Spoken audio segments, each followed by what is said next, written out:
Good morning, ladies and gentlemen. Welcome to the NFT Morning Show, Friday, January 5th, the day that potentially will get an ETF approval on Bitcoin. We have a lot to talk about today. We do the show Monday through Friday, each and every week right here on YouTube, Apple and Spotify podcasts, X platform, basically wherever you get your content. We are going to discuss the continued activity on Bitcoin ordinals despite Bitcoin's volatility. We're going to discuss two highly anticipated token launches and what the market may look like if the Bitcoin ETF actually gets approved today or over the weekend. First off, I want to shout out a BoDoggo of the day. Today's BoDoggo of the day, Johnny Utah. Johnny is a founder and a 2017 Bitcoiner. He's one of our most loyal listeners. He's also a Nifty portal and BoDoggo whale. He has 55 BoDoggos, 44 Nifty portals, and has accumulated 160,000 bones and counting at the nifty.com. You can follow him at Cray Security, CRAYSECURITY. Cray Security is his handle on X. Shout out to Johnny Utah. I've actually met him in person, if I'm not mistaken, down in Miami at Art Basel more than once. So shout out to Johnny Utah. Badass BoDoggo. Has a cool story of how he got Bored Apes and all that. Really, really cool stuff. Nick? You didn't mention one of the key stories here, and I'm wondering if Easy is on this or not. Have you been down near the mall to see what's going on there? In Miami? Yeah. I don't think that happened in real time. I think that was like a day or two ago. Okay, but I mean, are we still seeing aliens walking around in the mall, or like what's going on? No, Clemente landed, and it was all hands on deck. They were like, who the hell is this guy, this Chilean, walking down the street? So they got He's the alien. Mm-hmm. Okay. Mm-hmm. Touchdown, and now all these police officers. I read, though, that the alien is 7 to 10 feet, though. For those that aren't aware, Pio's one of those. Basically, there was a situation going on at one of the malls in Miami. I'm blanking on the name of which one it was. Like Brickell's Mall or something like that? It wasn't Brickell. It was Bayfront. Bayside. Oh, Bayside. Yeah. Bayside Mall. So, yeah. Okay. So here's what's going on. Every cop in Miami is surrounding this mall, but they're saying that it was teens hitting each other with sticks. So now what we're also hearing out of the mall is that people were running for their lives and that there were there were shots fired inside of the mall. But what people are saying is that the shots that were fired were directed towards what appeared to be a shadow-like aliens, shadow-like figures that were anywhere from this person saying 8 to 10 feet. I saw 7 to 10 feet was what I saw. And then a TikToker, this guy, I mean, he was just going for the views, I think. But he was talking about how he was inside, we were just hanging out at Foot Locker.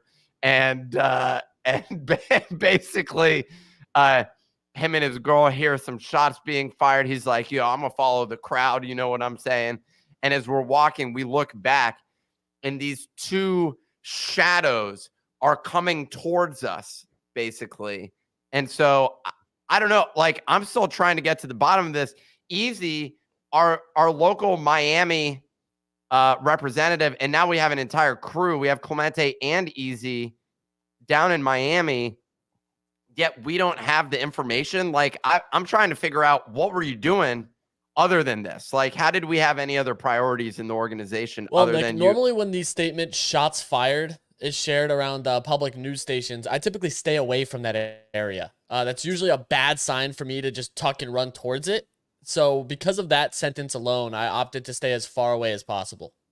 See, Nick, Easy's not a trust fund child, as many of our listeners are aware that you are. Yep. So he understands what to do when shit goes down, when the block is hot. You get the fuck out of there, Nick. You don't run towards it. Some of us don't have the capital to just pay out of pocket to remove bullet wounds like yourself. Well, now Nick's just rich too, so he can get the bullet wounds out.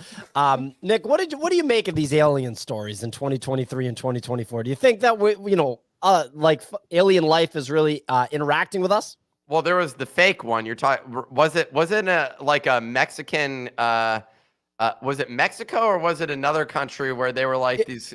Yeah, it was Mexico. And honestly, just bringing that up, I'm like, what even was that? And then also the guy afterward that had that testimony in DC or whatever, where he was like, they were like, so are you saying that you experience, or like you had your hands on on like life from a planet besides Earth? And he's like, yes, I'm saying that. Then he goes on Joe Rogan, and then everybody that likes alien shit, which by the way, I want to go on record, I don't like alien content. I've never liked it. I really don't like it.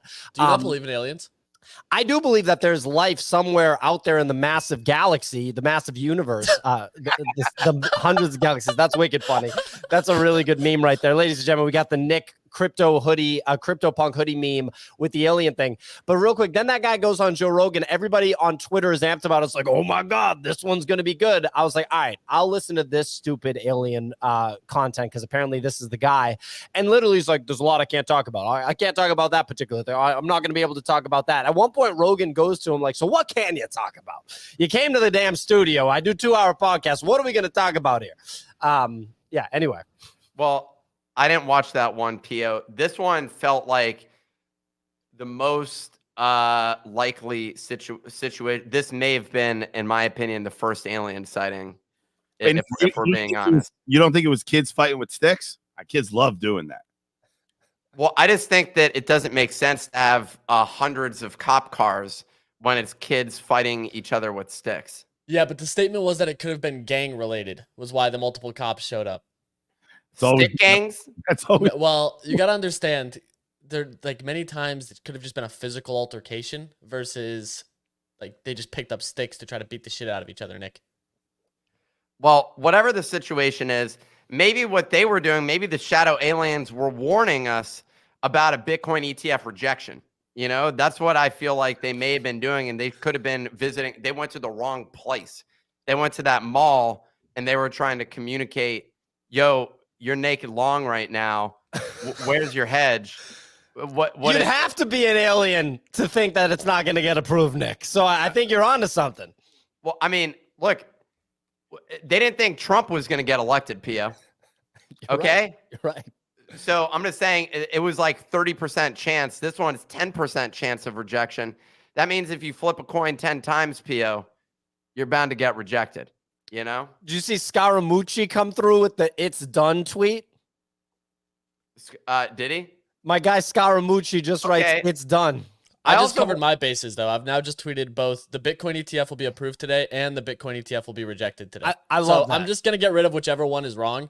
I'm not. Listen, you got to do what you got to do here. So I saw him on a documentary that I watched last night on Netflix, which was just kind of weird. It involved who's our Real Vision Raul Paul. Raul Paul was like a main character in this documentary on Netflix, which I had not heard about. And I'm watching it, and they're talking about like the future of finance, and they're bringing it from the Wall Street. What was the anti-Wall Street protesters back in the day? The Occupy Wall Street. Occupy Wall Street. And then they transition into Bitcoin, and then they transition into meme stocks, and then they transition back into crypto, and they interview the guy who held Doge, and then they interview the artist Shepard Fairey, and which we had gotten on that drop. It's still in my wallet. I mean, it's worthless, but he's basically talking about. He's like a key figure in that documentary also, when he's basically saying that that the best part of NFTs is the whole royalties thing, and how this is the future of art, which is hilarious because like every ETH NFT now has 0 royalties. So like clearly it was shot before that happened, but it was nice to get a time capsule of that to remember that the value that everyone discussed with NFTs was royalties. Like that on was the artist side, that was a massive, colossal, foundational part of the pitch, and that's why it became such a political issue when there were issues with royalties and like, because we were just kind of like, okay, like I never really thought the royalty was going to be like the whole thing, but the artists were like, yo, this is like, you know, I mean, I kind of thought it was a major part of it. Well, it still is. I understand you're forever, you know, skeptical, condescending toward, you know, those trying to make a living. I understand it, but I'm just saying, like, we did think royalties were a main part of the business model, you know, and to be fair, we view that on Solana as well. That is a major part of it. It is if you have volume on your collection, which is an insanely challenging thing to accomplish. Honestly, it's a miracle. It's just a miracle anytime anybody accomplishes it. Dead serious. It's a straight up miracle. It's a pretty anyway, straightforward path, though. Just announcements of announcements. It works every time. There you go. Well, look, let's get into the weather report. Bunny, why don't you, can you cook for us, Bunny? It's Friday, January 5th. Market volume market volume sitting at 24.6 million. Blur at 19.5. OpenSea at 4.2. Solana at 6.5. ETH back on top. Looking at the leaders across the board, most are seeing little movement with the crypto volatility. Other movers including Michelin Explorer Club up 40%, Bitcoin Puppets up 200%, and Gaming Gladiators up 34%. Over the past 24 hours, it was a volatile day for crypto. Many expect the Bitcoin ETF decision to happen as soon as today. The debate continues whether or not it'll be a sell the news event. With uncertainty in the market, Bitcoin, ETH, and Solana pumped about 5 to 10% before a pullback, sitting at even Stevens over the last 24 hours. Looking over at ordinals, NodeMonkes, once again, the hot topic. They ran to another all-time high of 0.28 Bitcoin, which is over $12,000, and Flip Mutant Apes, not in market cap, before pulling back slightly.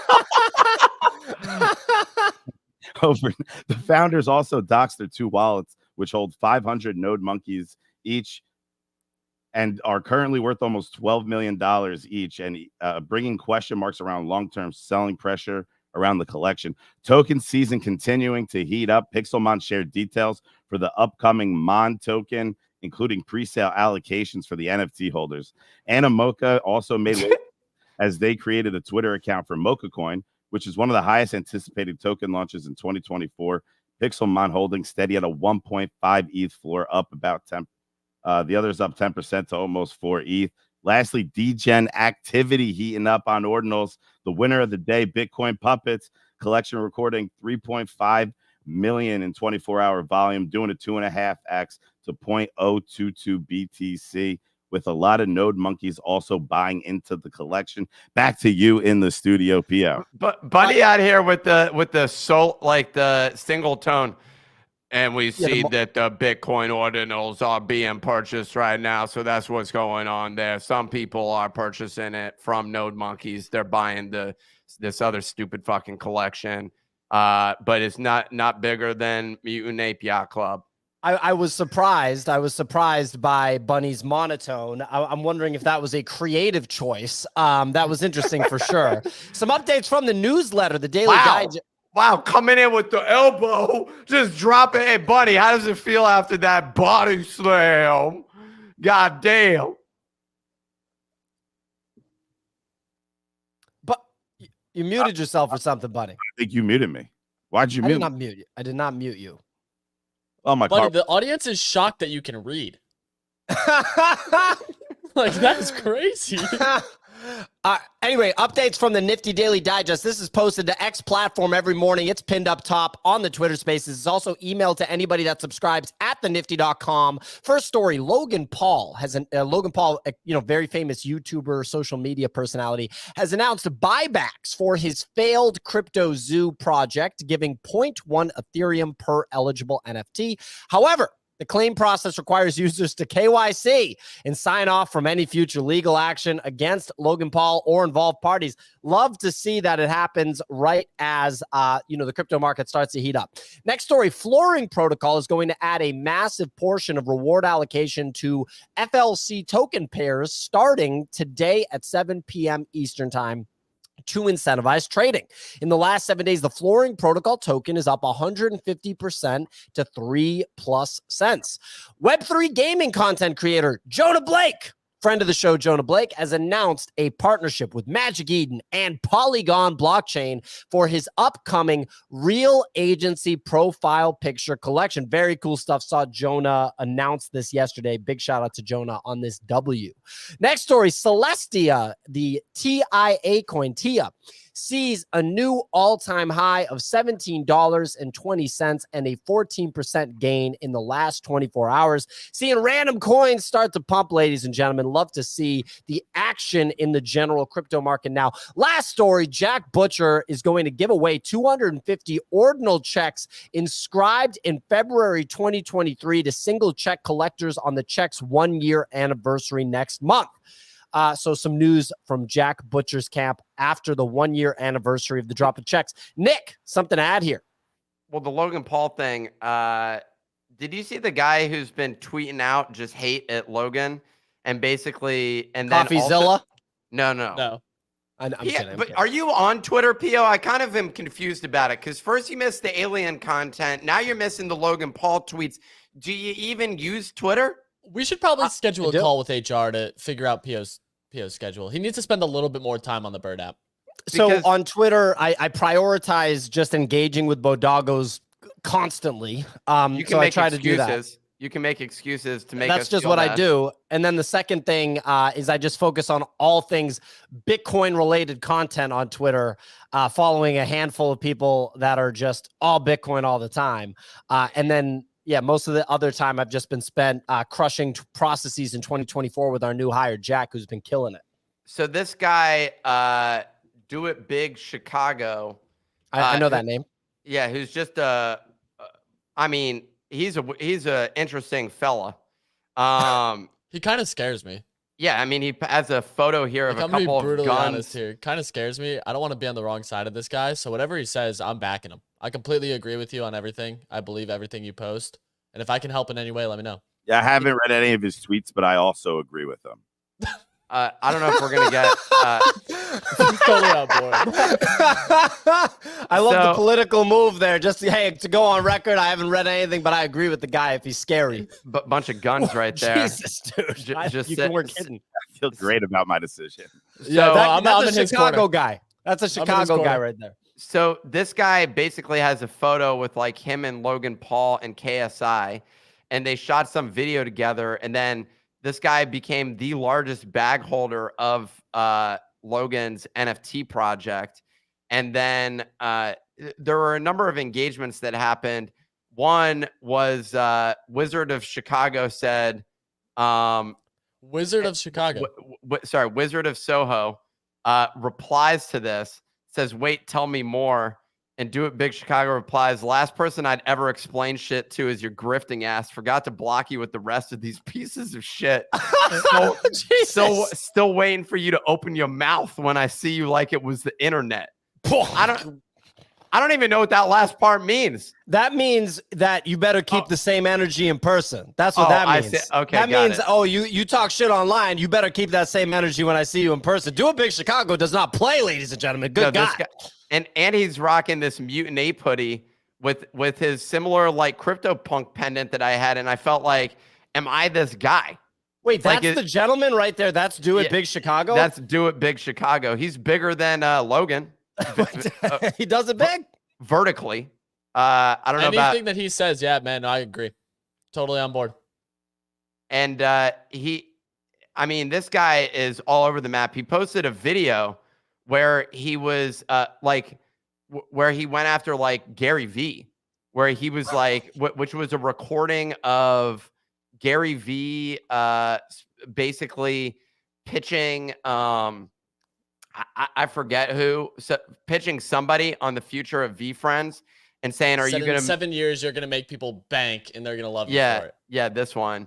This guy gets information. Like we should speak to him about getting into our journalist team. Clemente, this guy gets information. Can you click on each of these videos so we can hear the audio real quick? What I did when I saw sports cards 3 years ago was I got the most wealthy baller friends I had in And just even acquaintances, people I didn't even know that well. They made so much money on Jordan and LeBron and everything. So then go to the other one. Relationship 3 years later is crazy. You should continue to go ham on this because I'm going to fucking slay it for you.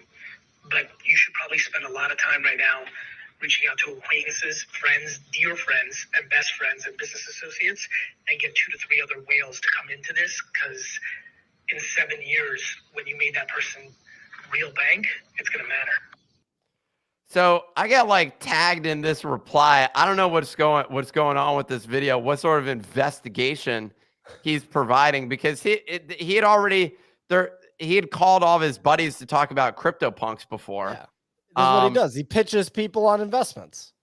He pitches people. So he's out there selling, and he's saying, you know, he's giving the hot tip. That hot tip was the same. Someone said, this is like the text message you got from Gary. And yeah. Yeah, I got the Seahorse. I sold that for a tax loss. Clemente can pull this thing up fast. Like, no one can pull this up faster than Clemente can. It must be bookmarked. Yeah. It must be bookmarked. That's just impressive. Like, if the conversation's even trending towards the Seahorse, Clemente just hits the screen with it. It's almost like Clemente's on the show via the Seahorse. Well, I took some losses off of that Seahorse. Our accountant texted me and was like, literally on January 31st, and was like, yo, I found 7 NFTs you should probably dump real quick. And so I sold my crypto. I bought back a floor item. I got rid of the Flyfish Club, bought that one back. I did get rid of the Seahorse, but I haven't purchased that one back yet. In terms of like, I may wait on buying the Seahorse back personally. The other ones feel kind of good. I like the Crypto rebuy. Which one did you get? He told me to dump the Vayner Sports Pass. I might buy a couple of those. Oh, but Clemente's got to walk me through how to end up at a Jets game with Gary V as a result of holding these Vayner Sports Passes, because I'm just not in the Discord, so I'm not familiar with what needs to be done. If there's anything that I'll say about having a BoDoggo, and by the way, my last comment here, and we can move on. Yesterday, I was going through all the support tickets that Clemente didn't do. And so I've been going through the whole backlog. I want to apologize to anybody that had a support ticket that was waiting on a response.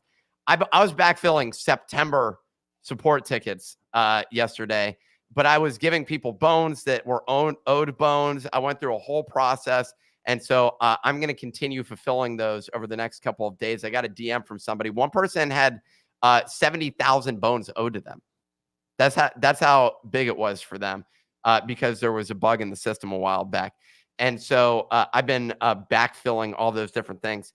The result, okay, people bringing up one of the 3 support issues here, and Clemente is highlighting them. Dude, don't highlight them. You should be the one feeling the guilt, you know, as a result of not taking care of these support tickets. Clemente is not able to come on the show today for audio issues, I think, or something like that. So we can't hear from him, fortunately. But the thing I was going to say, I'm working through all those support tickets, and we're resolving them. Okay. So if you were missing bones, and why did I bring that up? Dude, you don't need to be in the Discord in order to get the information. If there's key events happening and you stake your BoDoggos on the site, or portals, we automatically send you an email when those events are happening, so you know what's going on. That's the bottom line. We're one of the only platforms, and maybe the only project, that actually sends emails to your inbox, so you don't got to check Discord every fucking day. Crazy idea. It's ridiculous. So we actually have some exciting stuff to talk about. Exciting for me. I find it interesting. I don't know if Nick will agree. You know, so he's often opinion. No, it's not talking about Bitcoin, buddy. No, talking about other things. Real quick, first story Clemente laid up, and this is interesting, and I'm actually genuinely curious to hear from Easy and Nick on this. I actually don't really have much to say on this. Can we outtrade the institutions? The collective we being the traditional crypto, I suppose you would call it, degen audience. With the Bitcoin ETF approval on the horizon, many people are debating whether or not institutions are going to make, quote, trading crypto easier or harder. Ansem, popular Twitter personality, definitely writes a high volume of tweets, said, "Zero shot, the TradFi guys are better at trading crypto than us. Absolutely zero." Nick, what's your genuine take, man? Both you and Easy have traded stocks and traded different markets for decades, literal decades. And Since I was 16, dude. Dead serious though, I want to know what you actually make of this. I wonder though, you don't have a full, like, you know more about stocks than you do about Bitcoin. So that, I just want to preface this, that might be a gap for the audience, but please. It's actually crazy. I know more about Bitcoin than your ass, but what you consume is all of the propaganda associated with Bitcoin. What are you talking about? Restate Michael Saylor talking points the same way that my cousins restate APAC talking points. Shout out to the Israeli lobbying organization, but that's what APAC is. That's what I was referring. What I'm saying is he's given the propaganda, the talking points to specifically state to people, and that's what Pio's saying. I know more about Bitcoin than you. Okay, I was out there. I had a Bitcoin wallet before you were born. I know you did, and you couldn't figure it out. You'd be fucking so rich. Anyway, please go ahead. Can we outtrade the institutions? I don't even know what that means. Like in general, the only distinction is actually the documentary I watched last night was specifically about this, which was literally talking about the GameStop sort of saga that was taking place and how they outtraded the institutions. That guy's that got outtraded is still filthy rich. So they shot a video of him sitting in his like $45 million mansion in Florida, where he has just like a ton of stuff. But it was man, I have no fucking clue, dude. All this speculation about it, no one has any idea. Literally, I don't trust anyone that anything that anybody is saying. Suddenly, like we just saw interest rate information. I'm sure you didn't see that this morning yet, Pio. The information came in about the job market continuing to be hot. Interest rates went back up as a result of that. The odds of a March interest rate cut dropped down to 50% at this point. I wasn't expecting a March interest rate cut. Higher for longer. So you knew what it was going to be? I didn't know what it was going to be. Come in and say, were you talking with Jay Powell? You were on a phone call with him, and he was letting you know what the inside scoop is, so you could go, pre-trade the information. He told me just close the fucking door. Interesting. Well, the bottom line is, I have no idea. This tweet is Clemente. This was an awful story, man. You got to keep working. Okay. I just feel like this. It's a useless tweet. Easy. What's your take on this? I mean, we're always out trading the institutions. The institutions are not buying ticker Bitcoin. They're not buying Pepe. They're not buying used car. There's no shot they can outtrade us. They're just gonna buy the Bitcoin ETF. The big thing I'm curious about here is like how the ETF is priced. That's like, I'm curious, like, is it going to be like $20 a share type of approach here? Or is it going to be actually pegged to the Bitcoin price? Those are the things that I'm more curious about, because that's going to have like some interesting dynamics, I would say, across the board with it, where the retail participants getting involved are going to feel better buying smaller numbers, worse buying higher numbers. But yeah, I mean, I don't think the institutions are going to be able to outtrade us at all. Well, the interesting thing, and this is a little bit of a segue, our buddy Ram, when he came on the show, dude, that's a guy on the institutional side that could, quote, outtrade somebody. He's like a Spencer type, but like more senior and like wicked experienced at everything. But he was talking about that tool. I forget what it was called, L2 or like layer 2 or something, that tool that he was going to use. That was basically a way for institutional investors to have more or less access to the entire crypto ecosystem. He was talking about being able to do like liquidity pool stuff on Uniswap and stuff like that, so that's advanced. A guy like that's going to come through. OSF has been tweeting some really good stuff about how basically there is, and this isn't a surprise, right? There's a significant percentage of investors, at traditional institutions that actually don't believe that the Bitcoin ETF is going to be approved. And it's not like 5%, it's like 20 or 30%. So think about it. They're geniuses if it doesn't get approved, right? And they were bearish for, being bears is totally validated. However, if it does get approved, they're completely out to lunch. they're completely out to lunch. And I got to assume they're probably not going to ape the shit out of it immediately. So they're going to watch their colleagues, have really good results from buying the Bitcoin ETF over 2024. And it'll be interesting to see how that plays out for them.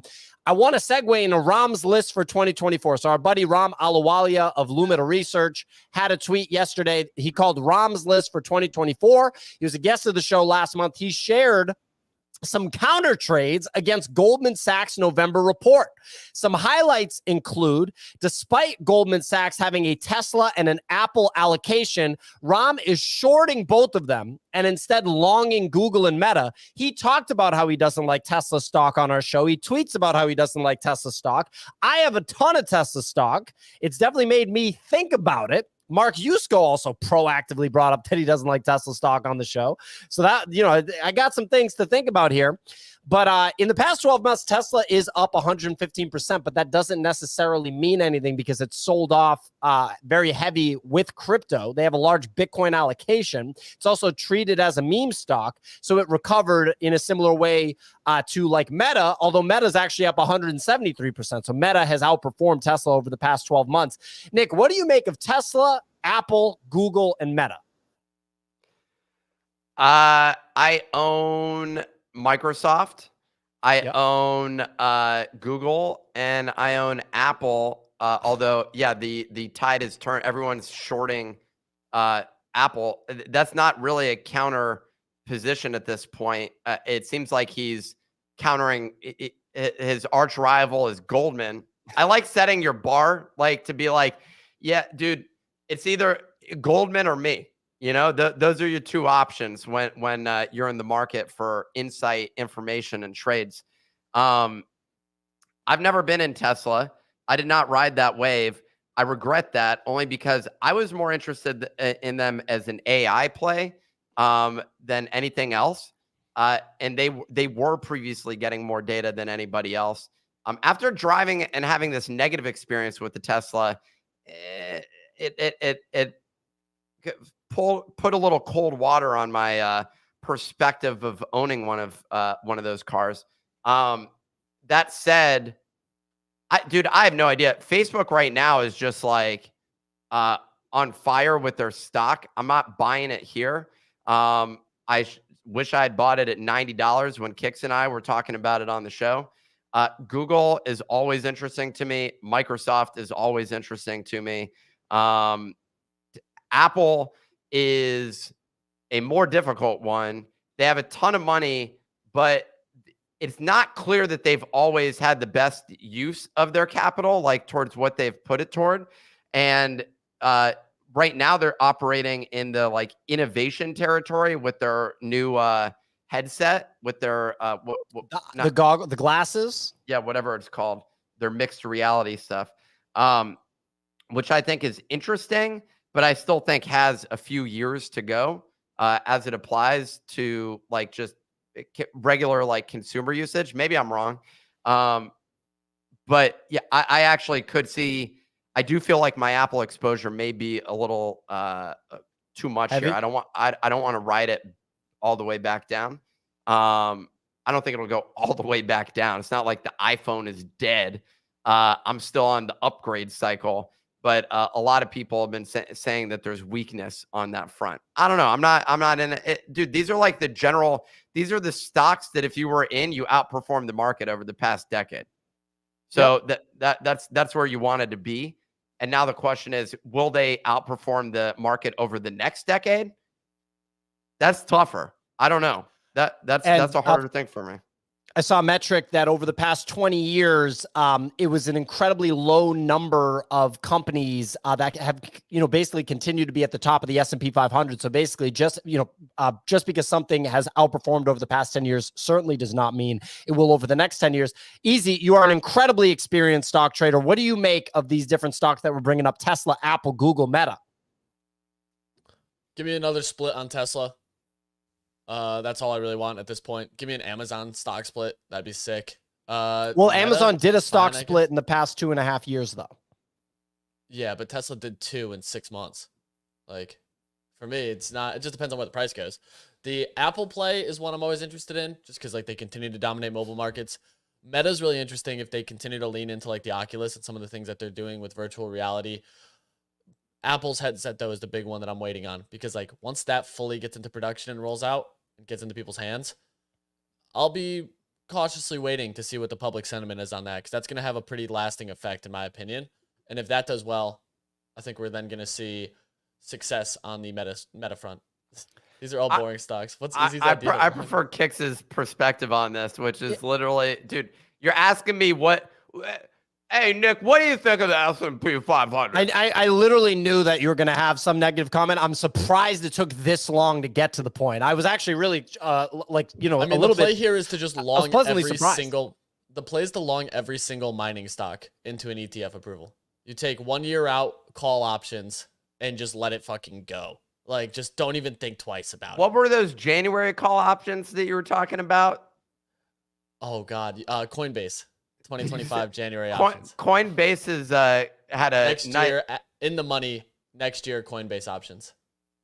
It's had a retracement here. Actually, would be one to pull up. Coinbase, I like Clemente? marathon here.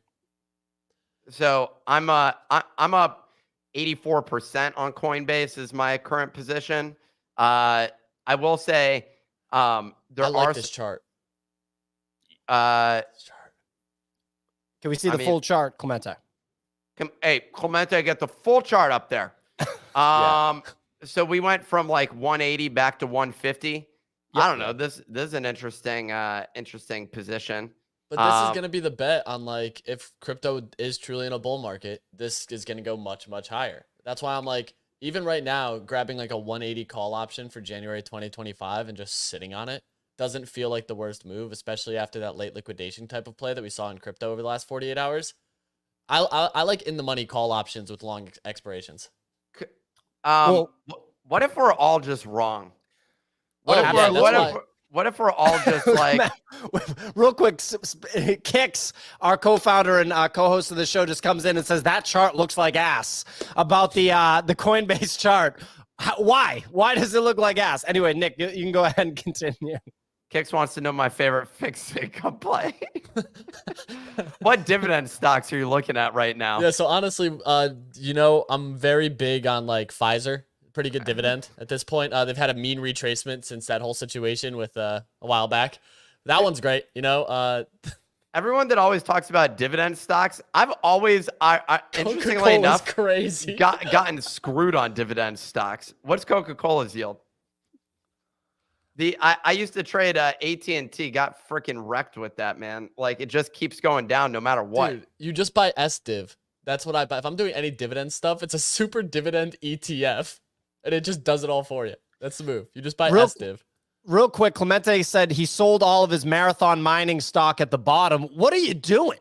What like you're selling Bitcoin equities now? That's a wild thing to do. Iris Energy is a stock that I talked about on this show offhandedly, just because Mike Alfred is on the board. I bought a very negligible position in my IRA and in my brokerage account, and it did like pump really hard. So I wish I had bought way more. The mining stocks are interesting. I just don't know really anything about that game. I've never really participated. I've always bought spot Bitcoin. Nick, you mentioned, and Easy, you mentioned call options. Well, Nancy Pelosi and her husband actually bought some serious call options on NVIDIA. My friend brought up AMD as a bit of a, something in the same category. I don't know if you guys just don't want to talk about that now. You've expressed that you think this is boring and we can move on. But NVIDIA versus AMD versus that, kind of option for people to buy. Any interest in those? I don't know the chips market very well, but NVIDIA is the one that I keep seeing bullish takes on. Look, they got a PE here at 64. The trade there is on the AI GPUs. You missed out on a lot of the upside here. Revenue over the quarterly revenue of 18 billion, up from 13. Dude, look at that revenue growth. Pull up the financials, Clemente. All right, let's go. We got Nick interested in talking about NVIDIA. This is a miracle. Let's go. I'm surprised he's just like, oh, I thought he was going to shit on it. Clemente, let's get these financials for NVIDIA. I'll put it on the screen because Clemente doesn't know how to get the financials of a company. So this is crazy. The quarterly revenue growth up from 6-7 billion up to 18 billion. I believe what happened, if my recollection serves me correctly here, is that basically there was a bottleneck in their supply chain with ability to produce chips During the pandemic and after. And so they weren't able to fulfill the demand, basically. NVIDIA has resulted, like, basically all the API stuff went to GPUs, and that's what NVIDIA happened to be great at. And so they've benefited greatly. Here's where it looks a little bit different. Is the 2023 revenue versus 2022 does not look as significant. So maybe they're just cyclical. And that I don't know what though these two charts do not mesh for whatever reason. I don't know. You know, they're $64 billion in revenue with a $1.2 trillion market cap. I look at what is the revenue of Microsoft is 56 billion annual revenue. Market cap? That's quarterly. What's the annual? Right. I was asking what the market cap is of Microsoft. 200 billion with a 2.5 trillion, 2.75 trillion. So they're at a 10x multiple of revenue to market cap. And you got these guys at 26 billion going at with 4x. All right. Honestly, you know what this makes me realize? What's There's that? this one token that's sitting at a 2.9 billion fully diluted market cap, and it just makes me feel like it could be underpriced here. And that token's Filecoin. Actually, though, are we about to have some Filecoin flatulence? Dude, it's the Filecoin fuckheads. Your boy's down 10% since his buy yesterday. Filecoin, baby. Wow. Dude, did it dump ever since I mentioned it on the show? You bought Pico top somehow. Like, the literal giga top point is where Nick bought in. What the hell? I got the best part is the comments all shared a Solana SPL token that's like compared to Filecoin, but on Sol called Shadow, SHDW. Well, Shadow's interesting because we have Shadow aliens that are going around Miami, so the timing there is interesting. I did see the Shadow token also. You're talking about the Solana storage service, which is a competitor to Filecoin, supposedly. What's interesting is I feel like they may be in a trademark dispute soon, because if you look up Shadow storage, there's literally another company. There's like 15 of them too. Offering cloud storage under the brand name Shadow. I have no idea what's going on. I like that Kix brought up Render though, RNDR, which I am also bullish on. Render's a really good token in my opinion too. It's cloud computing, and like you can leverage that for other services. I just think the cloud computing model right now is going to just giga-send with all the AI shit that's been going on. It just feels like it makes sense. In general, I'll be honest, I've hated the cloud storage and compute tokens. It's because you just don't get it. It's fine. No, I understand. It's like your thesis on Bitcoin. You just don't understand these two revolutionary technologies, which is fine. Okay. It's fine. That just quoting Pio on this one.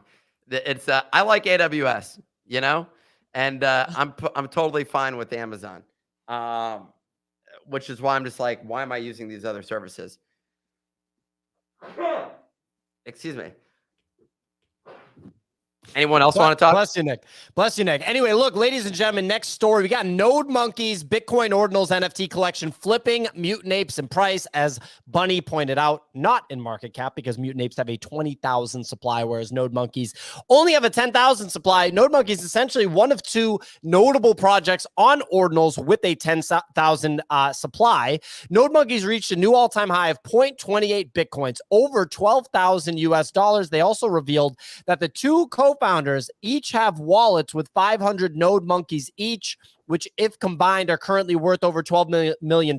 I should point out, this is how Ordinals works, because there are not royalties on Ordinal's NFT collections is the revenue model for the team is to mint their own, kind of like allocation of the NFT collection and then actually sell it on the secondary market to generate revenue for themselves. So that's just how it works thus far on Ordinals. It's relatively normal, I'd say. Easy can check me on that, but I think it's relatively normal. Nick? What the hell is going on with mutants? Why is the price just down only? Bunny, what does it feel like continuing to have the majority of your net worth in a company which the assets just continue depreciating in value? I mean, you do this, but like the price hasn't really moved that much. It moved from 15,000 down to 10,000. So that's a 33% retracement. It was at 25,000 before. I don't look at the mutant ape chart. I typically only look at the bored apes, but like, and just assume it like works in the same like ratio. But I don't know. I mean, they were like, what, bored apes were what, like 65,000 a couple weeks ago. They're 62,000 right now. I mean, that's like not something I'm going to lose my mind over. I mean, you may have to start selling things at your house. Oh, I got to sell the silverware. Well, anyway, moving on. In terms of long-term price impact, easy. What do you make of like the founders owning 10% of the supply? Is that something you're concerned about? It is a large quantity. What do you think? No, I'm a huge fan, especially if they want to give me one. That'd be great. I would have no issues with it. I don't think it's a big deal, to be honest. Everybody got an honorary. Yeah, dude, even fucking Pio. There's thousands of them. Yeah, but I think the bigger thing to look at here is like there's no royalties on Bitcoin at all. So like this is, in my opinion, aligned incentive that's going on with it, where it's like theoretically, if price goes up, they could offload some, recoup capital. Like there's a bunch of ways that they could navigate this or give them away. There's a ton of options that they have with these. So I don't think it's a bad thing whatsoever that they have this. Yeah, I think makes sense. Seems Bitcoin... like they're gonna. Oh, sorry. Go ahead. No, I was going to change the subject, so please go ahead. I was going to say it seems like they're going to flip OMB because all the OMB. I had a guy in my DMs yesterday telling me that I'm a punk ass bitch, basically, an artist. He's a little bit. He had good art, which was disappointing for me because I was like, hey, I like the art. Those weren't his exact words, but he said, I hope I never run into you in person, you herb. Wow. Well, there you go. Look at this tweet from Char. I mean, Jesus Christ. All right. Anyway, no comment. Moving on. Bitcoin Puppets did a 2.5x. They have been the latest ordinals craze. The collection did, like I said, a 2.5x in 24 hours to 0.022 Bitcoins, which is about $1,000. I've been thinking about ordinals quite a bit in the sense that this is like pre-game with ordinals. When NFT stuff really heats up and as the user interface of ordinals improves, as the wallets improve, as the marketplaces improve, as the contracts improve, like all that stuff improves, man, it's going to be a crazy cook on ordinals because an OG Bitcoiner that says, all right, fuck it, I'll buy an ordinal, to him, 1 Bitcoin, he doesn't care. It's not a big deal. If you have like 6,000 Bitcoins, you don't really care about 1 Bitcoin. But to like normal people, it's like, oh, that collection has a 1 Bitcoin floor. That's a crazy come up. If somebody mints a Bitcoin ordinal for like 0.01 or 0.02 Bitcoins and it runs to like 0.7 Bitcoins, that is an insane run. And so the ordinal situation over the next 2 years could go crazy. It's still very hard to figure out what to buy. There is a flat out obsession with provenance, flat out obsession. And honestly, that's very smart from the people that are creating the ordinals, calling them digital artifacts and just harping on the significance of the rare Satoshis that there are, how low the inscription numbers are, things like that. That's the smartest thing to do if you're a creator, because then you're just kind of like washing your hands. You're like, I don't got to do anything. The price should go up on these solely based on the provenance. If that's going to stay the case, it's going to be pretty wild. The thing I'm most interested in that I don't have exposure to is on-chain Monkey at this point. Obviously, I'm interested in ninjas, but I'm going to be able to mint one of those. That's Trevor's. And then lastly, I'm super interested in Taproot Wizards, but who knows how that comes out the gate. That's going to go crazy. And to me, that's without question the flagship, the premier Bitcoin ordinals collection. And I honestly just can't wait to see what they do outside of the NFTs. Forget about the NFTs. Can't wait to see what they do outside the NFTs. Easy, what do you make of Bitcoin puppets? Is it left curve season? What do you think, Easy? It's absolute most left curve season right now. If you look at something that doesn't make sense, buy it. If you read something and you just think, what the hell is this? Buy it. If you are analyzing something and you're sitting there like, this is the dumbest thing I've ever seen in my entire life, you should probably buy multiple. Like, right, that's just how the market's trading right now. Dude, there's currently a surge in price on 2001 Honda Civics because of a meme token. Like, it's the only Honda Civic right now that's going up in price. That's just how it feels right now, is like, don't overthink anything. Just left curve everything. If it makes too much sense, you're probably wrong. Like, just don't. There's nothing else to even consider at this point. The market is absolutely upside down. I'm here for it. Bunny, you on this show infamously basically declared ordinals dead. You thought Taproot Wizards wasn't going to go anywhere. What's your position on ordinals now? Taproot Wizards. You literally had a comment where you said, how about those Taproot Wizards now? No, I don't remember that. I think you're misremembering it. So the Bitcoin puppets they're allegedly the miladies of Bitcoin. So that's I think that's super interesting. I'm sure you do think that's interesting. Yeah.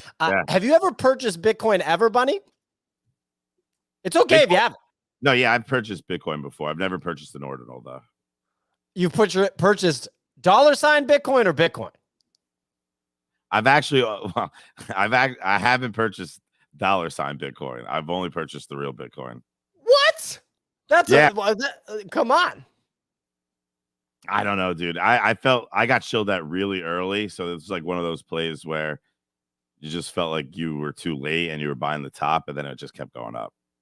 Well, there you go. Well, look, moving on past ordinals and over to gaming tokens on Ethereum, which is a particularly interesting corner of the market, in my opinion, because of Ethereum, the narrative around Ethereum right now. Pixelmon and Mochaverse are both beginning to ramp up marketing for their upcoming tokens. In December, we saw Grapecoin and PortalCoin have pre-sales, with Grapecoin having a slightly disappointing launch. There are more and more gaming tokens on Ethereum with existing NFT projects, yet most are being dropped without gameplay actually being live. Easy, does this concern you at all? No, to be honest. I think that we've seen all these gaming tokens have like an insanely hyped narrative at the moment. And right now, I think like it's kind of anticipated that one of them wasn't going to go up only. I do think eventually Grape will rebound, but there's still so many other plays that are happening with the same narrative. So right now, I think you're looking like an Overworld, which has a token coming, Mochaverse.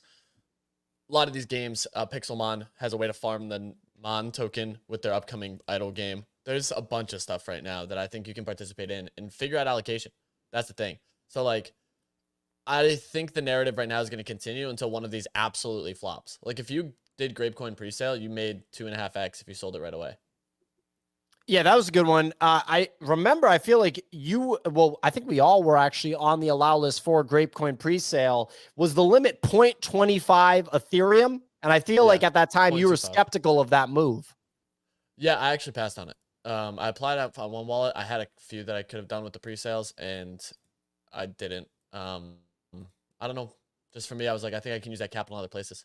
Clemente is definitely hoping that the grape token goes up. He went big on that grape game.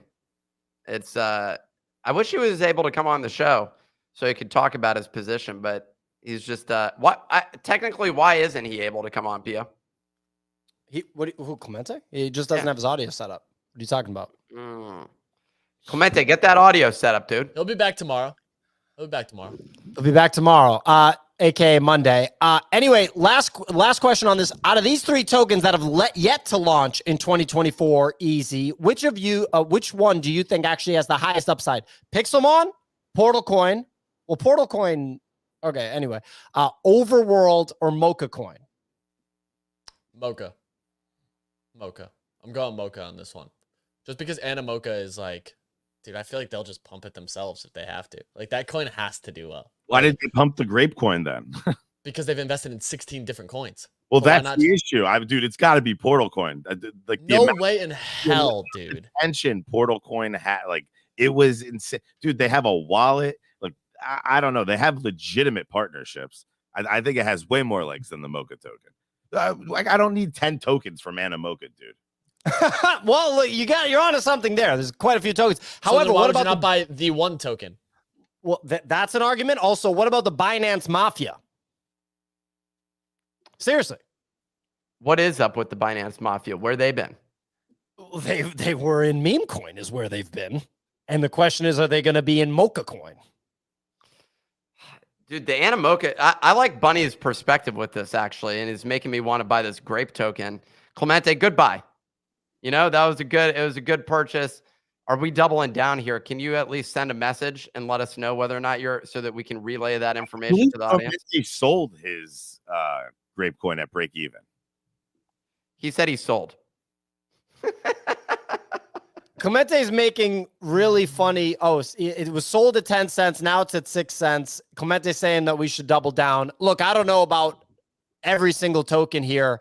I wonder if the Binance Mafia will get involved in Mocha coin. I also wonder if Ronin token will get exchange listed on Binance. That would be very interesting, I think. I feel like that should be on the table, but we'll see. I know Kix was big on a Ron token. I did a little bit of a position there, but nothing too crazy. Anyway, look, ladies and gentlemen, that's our show. Hope everyone has a great weekend. We'll have to see if the Bitcoin ETF rumors are true and we get an approval here after hours today or over the weekend. Either way, it seems like we are going to know definitively in the next 5 days whether this bad boy is going to be approved. Thanks for listening. We do the show Monday through Friday, 9 a.m. Eastern time. It's available on Apple and Spotify podcasts if you like the audio recording to share with people outside of the Twitterverse. The show is also available with a video feed if you're just listening. That is available on YouTube and X platform video. So basically, wherever you're at, we're there. Check out the video sometime if you haven't before. It's a lot of fun to actually watch the show versus just listen to it. But either way, we'll be back next year. Next week. We've been doing the show for 2+ years at this point. Love doing it.